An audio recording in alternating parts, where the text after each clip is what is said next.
Hi అండి. నా పేరు రాజారావు. నేను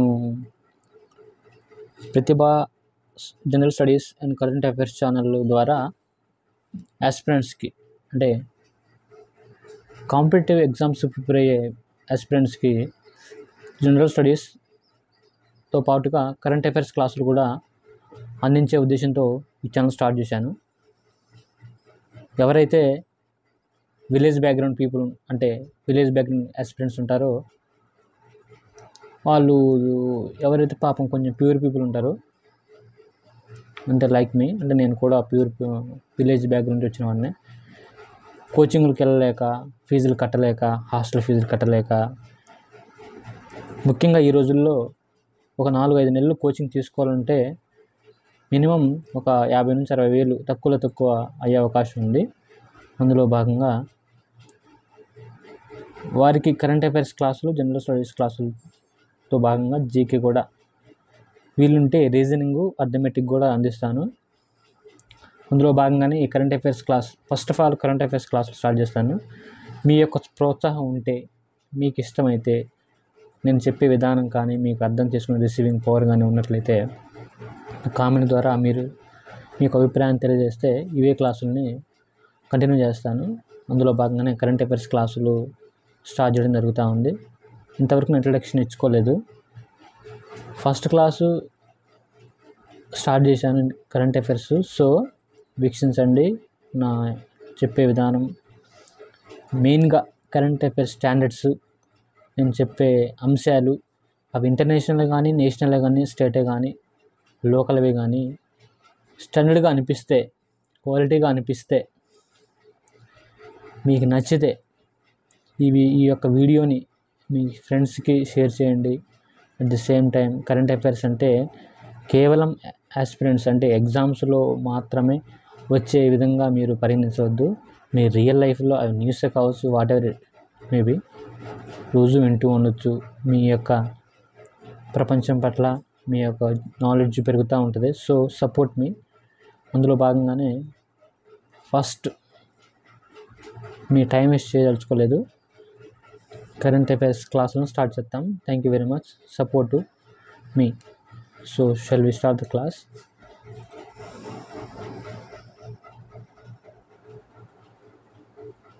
అండ్ ఇంకో విషయం మీకు చెప్పదలుచుకుంటుంటే నేను ఎక్కువ స్టాండర్డ్స్తో ఈ వీడియోని అయితే తయారు చేయడం లేదు. నా దగ్గర ఉన్నటువంటి మొబైల్ ఫోను, జస్ట్ స్పీకరు, ఇంట్లో కూర్చొని ఈ క్లాసెస్ స్టార్ట్ చేసి మీకు అందిస్తున్నాను. మీరు ఈ వీడియో ఎంత క్వాలిటీ అనేది చూడమాకండి. నేను చెప్పే కరెంట్ అఫైర్స్ క్లాసుల్లో ఎంత స్టాండర్డ్, ఎంత క్వాలిటీ, ఎగ్జామ్లో ఎంత బిట్స్ వచ్చే అవకాశం ఉందో దాన్ని మాత్రం చూసి మీరు సపోర్ట్ చేస్తారని భావిస్తున్నాను. అందులో భాగంగా ఫస్ట్ ఆస్పెక్ట్ ఉత్తరాఖండ్ రాష్ట్రంలో నైనీ సరస్సు అనేది ఒకటి ఉందండి. ఆ నైనీ సరస్సు ద్వారా నైనిటాల్ అనే ప్రాంతం ఉంది, మీకు అందరికీ తెలిసిన విషయమే. ఈ నైనిటాల్ అనే ప్రదేశానికి నైనీ సరస్సు ద్వారా సుమారు నైనిటాల్ అనే ప్రదేశానికి ఆ ప్రాంతంలో నివసించే ప్రజలకి 75% నుంచి 80% నీటి ప్రధాన వనరు ఈ నైనీ సరస్సు ద్వారా లభిస్తూ ఉంది. మీకు ఈ విషయం ద్వారా మీకు అర్థమయ్యే విషయం ఏంటంటే ఈ నైనీ సరస్సు అనేది నైనిటాల్ ప్రాంతానికి ఎంత ప్రధాన నీటి వనరో మీకు అర్థమవుతూ ఉంది. అటువంటి ఈ నైనీ సరస్సు ఇప్పుడు 2025 మార్చి ఏప్రిల్ అంటే ఈ ఫస్ట్ త్రైమాసికంలో నీటి మట్టం అనేది తగ్గుతూ ఉందట. సుమారు ప్రస్తుతం ఇప్పుడు ఇది 5 అడుగులకు చేరువలో ఉంది.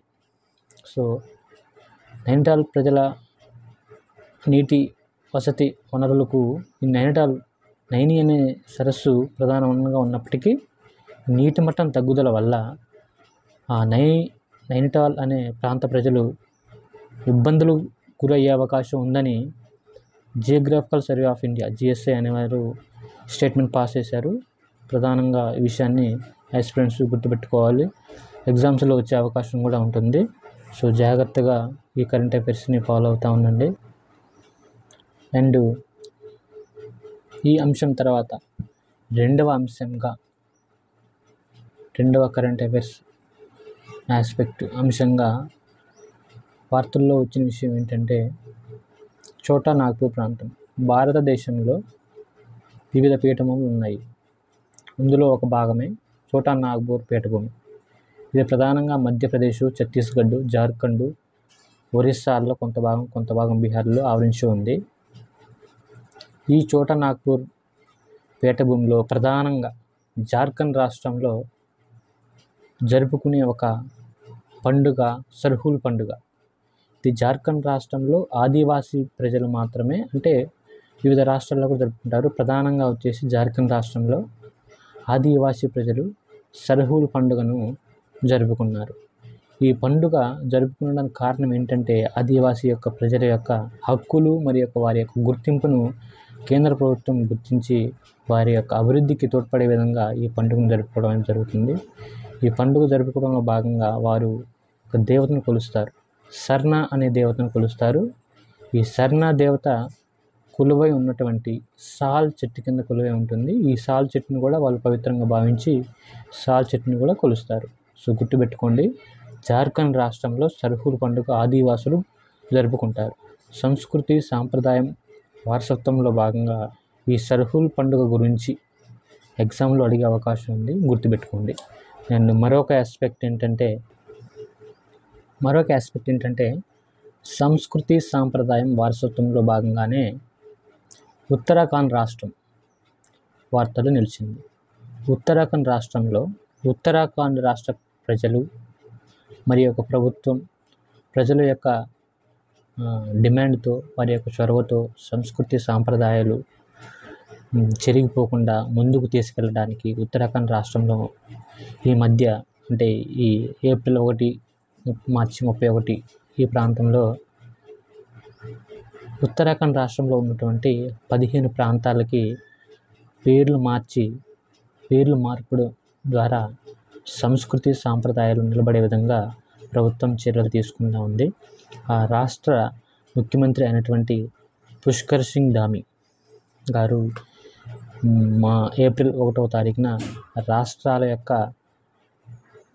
రాష్ట్రంలో ఉన్నటువంటి వివిధ ప్రాంతాల్లో ఉన్నటువంటి ప్రాంతాల యొక్క పేర్లను మారుస్తూ స్టేట్మెంట్ పాస్ చేశారు. సో సంస్కృతి, సాంప్రదాయం, వారసత్వంలో భాగంగా ఎగ్జామ్ ఓరియంటెడ్లో భాగంగా నగరాలు, ప్రాంతాలు, పాత పేర్లు, కొత్త పేర్లలో భాగంగా ఎగ్జామ్లో అడిగే అవకాశం ఉన్నటువంటి బిట్టు ఇది. 15 ప్రాంతాలకు పేర్లు మార్చారు. ఈ 15 ప్రాంతాల యొక్క పేర్లను మన ఛానల్లో షార్ట్ రూపంలో అందజేస్తాను, దయచేసి చూసుకోండి. ఎగ్జామ్ ఓరియంటెడ్ విషయంలో ఖచ్చితంగా వచ్చే అవకాశం ఉంటుంది. మరొక విషయంతో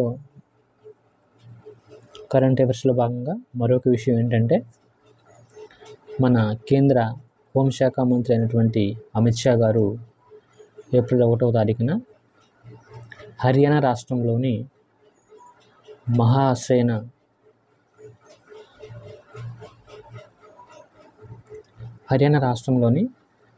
మహారాజా అగ్రసేన్ యొక్క విగ్రహాన్ని ఆవిష్కరించారు. దాంతో పాటుగా మరికొన్ని రాష్ట్ర ప్రభుత్వ కార్యక్రమాలను కూడా ఆవిష్కరించడం జరుగుతూ ఉంది. దీన్ని దృష్టిలో పెట్టుకోండి.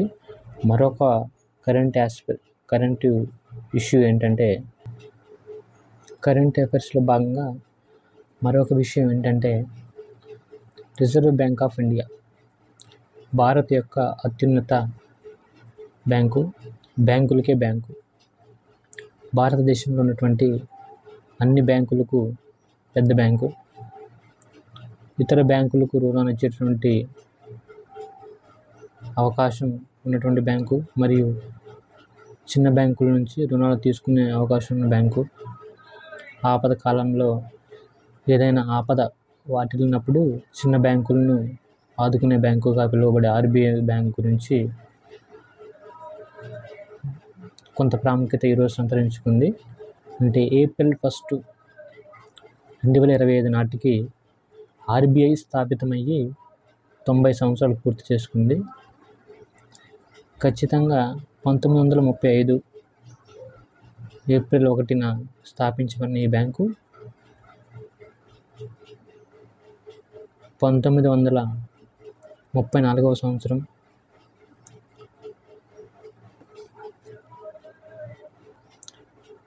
ఆర్బీఐ యాక్ట్ ద్వారా ఏర్పాటు చేయడం జరిగింది.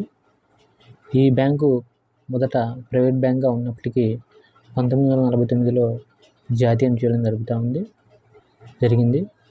ఈ బ్యాంకుకి మొదటి గవర్నర్గా అప్పటి 1935 నాటికి డాక్టర్ ఒస్బోర్న్ స్మిత్ ఉండగా ప్రస్తుతం 26వ గవర్నర్గా సిడి దేశ్ముఖ్ ఉన్నారు. కరెంట్ అఫైర్స్ ఇష్యూ కింద ఈ విషయాన్ని ఆస్పిరెంట్స్ గుర్తుపెట్టుకోండి. కరెంట్ అఫైర్స్లో భాగంగా మరొక ఆస్పెక్ట్ ఏంటంటే మూడీస్ అనేది ఒక ర్యాంకింగ్ సంస్థ పేర్కొన్న ఎకనామిక్ విషయం ఏంటంటే భారత్ యొక్క జీడిపి రేటు 6.5%గా ఉంది. భారత్ సాధించిన ఈ జీడిపి రేట్ అనేది ప్రస్తుతం G20 కంట్రీస్లో అన్ని దేశాల కల్లా అత్యుత్తమ జీడిపి పొందిన దేశంగా ఉంది. ఎకనామిక్ పాయింట్ ఆఫ్ వ్యూలో గుర్తుపెట్టుకోవాల్సిన విషయం. అదేవిధంగా ఎకనామిక్ పాయింట్ ఆఫ్ వ్యూలో గుర్తుపెట్టుకోవాల్సిన మరొక విషయం ఏంటంటే గత నెల అంటే 2025 మార్చి నెల జిఎస్టీ వసూళ్లు జరిగాయి. ఫైనాన్షియల్ ఇయర్ ఎండింగ్ మంత్ అయినటువంటి మార్చిలో 1.96 లక్షల కోట్లు వసూలు చేసింది. ఇది 9.9 పెరుగుదల రేటుతో ఉంది. మరొక కరెంట్ అఫైర్ ఆస్పెక్ట్ ఏంటంటే ఎకనామిక్ పాయింట్ ఆఫ్ వ్యూ దృష్ట్యా మరొక కరెంట్ అఫైర్స్ యూపీఐ లావాదేవీలు. మరొక ఎకనామిక్ కరెంట్ అఫైర్ ఇష్యూ మార్చి 2025లో యూపీఐ లావాదేవీల ద్వారా అత్యధిక వసూళ్లు జిఎస్టీ రూపంలో రికార్డ్ అయ్యాయి. ఈ ఫైనాన్షియల్ ఇయర్లో ఈ మార్చి జిఎస్టీ వసూళ్లు అత్యధికంగా రికార్డు స్థాయిలో 24.77 ట్రిలియన్ రూపీస్ లేదా $19.07 బిలియన్ గా వసూలయ్యాయి. ఇది గడిచిన ఫిబ్రవరి జిఎస్టీ వసూలుతో పోల్చుకుంటే 13% అధికంగా ఉంది. మరి యొక్క కరెంట్ అఫైర్ ఆస్పెక్టు శాస్త్ర సాంకేతిక రంగంలో అంటే సైన్స్ అండ్ టెక్నాలజీ విభాగంలో ఏప్రిల్ 1న నమోదైన మరి యొక్క రికార్డ్ ఏంటంటే అమెరికాలోని నాసా రిలేటెడ్ స్పేస్ ఎక్స్ సంస్థ ద్వారా అంతరిక్షంలోకి భూమి యొక్క ధ్రువం నుంచి ధ్రువానికి పంపబడిన ఫాల్కన్ 9 రాకెట్ ప్రయోగం. ఇది నాసాకి రిలేటెడ్గా ఉన్నటువంటి కన్నడి స్పేస్ స్టేషన్ ద్వారా ఫ్రేమ్ 2 స్పేస్ ఎక్స్ సంస్థ ద్వారా ప్రయోగించబడిన ఫ్రేమ్ 2 ప్రయోగం. ఈ ప్రయోగంలో భాగంగా ధ్రువం నుంచి ధ్రువానికి 4 వ్యోమగాములు 3 నుంచి 5 రోజులు పరీక్షలు చేస్తారు. ఇందులో భాగంగా కమాండర్గా చున్వాంగ్ ఉండగా వారితో పాటు జెన్నికే విక్కెల్సన్, రాబియా రోగే, ఎరిక్ ఫిలిప్స్ కూడా అంటే 4తో కూడిన బృందం ఫ్రేమ్ 2 ప్రయోగం ద్వారా ఫాల్కన్ 9 రాకెట్ ద్వారా ధ్రువాల నుంచి ధ్రువానికి ప్రయోగించినటువంటి మొట్టమొదటి ప్రయోగం. ఇది స్పేస్ ఎక్స్ అంతరిక్ష సంస్థ ద్వారా మరియు నాసాకి అనుబంధమైన కన్నడి స్పేస్ స్టేషన్ ద్వారా ప్రయోగించబడిన ప్రయోగం. మరియు మరొక కరెంట్ అఫైర్స్ ఆస్పెక్ట్లో భాగంగా రక్షణ రంగంలో భాగంగా ఉన్నటువంటి ఇంకొక విషయం ఏంటంటే యునైటెడ్ స్టేట్స్ ఆఫ్ అమెరికా మరియు భారతదేశం సంయుక్తంగా నిర్వహించినటువంటి ఎక్సర్సైజు టైగర్ ట్రయాంఫ్ ఎక్సర్సైజ్. ఇది భారత్ అమెరికా యొక్క 4వ ఎడిషన్. ఇది 2 దేశాల మధ్య జరిగేటటువంటి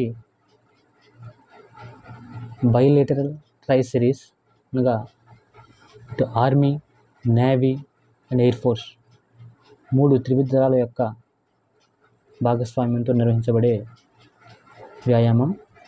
దీని పేరు గుర్తుపెట్టుకోవాలి, tiger triumph. United states of America, Bharat ఉమ్మడి వ్యాయామం. మరియు క్రీడలు అవార్డులో భాగంగా కరెంట్ అఫైర్స్లో ఉన్నటువంటి మరొక విషయం, అరీనా సబలెంకా 2025 మయామి ఓపెన్లో టైటిల్ని గెలుచుకున్నటువంటి వ్యక్తి.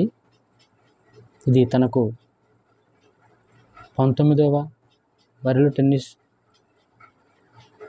అవార్డు.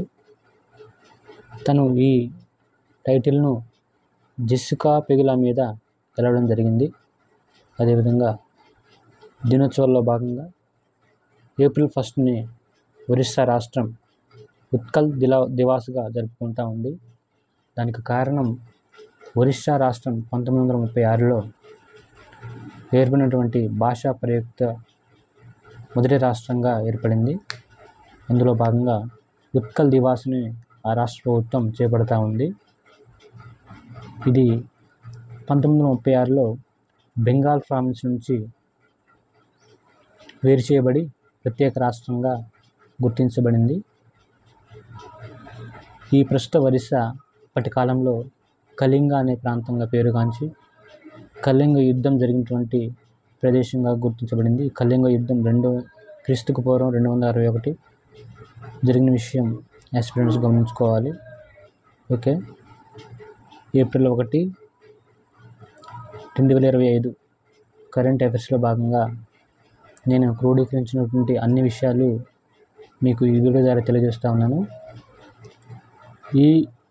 ఇది నా మొదటి వీడియో కాబట్టి నేను చెప్పే విధానం, నా యొక్క ఎక్స్ప్లెనేషన్ ఏమైనా ఉంటే తప్పుగా ఉంటే ఎక్స్క్యూజ్ చేయండి. తదుపరి వీడియోస్ మెరుగ్గా చేసి నా యొక్క తప్పిదాలను సరిదిద్దుకుంటాను. ఈ వీడియోపై మీ యొక్క అభిప్రాయాలను కామెంట్ ద్వారా తెలియజేయండి. నా ఎక్స్ప్లెనేషన్ తప్పుగా లేకున్నట్లయితే మీ హోల్ అండ్ సోల్ బ్రదర్గా భావించి పరిగు చేయమని కోరుకుంటున్నాను. Thank you. ఈ వీడియో మీకు నచ్చినట్లయితే సపోర్ట్ చేయండి. ముందు మరిన్ని వీడియోలు తయారు చేయడానికి నాకు అవకాశం ఇవ్వండి. Thank you very much.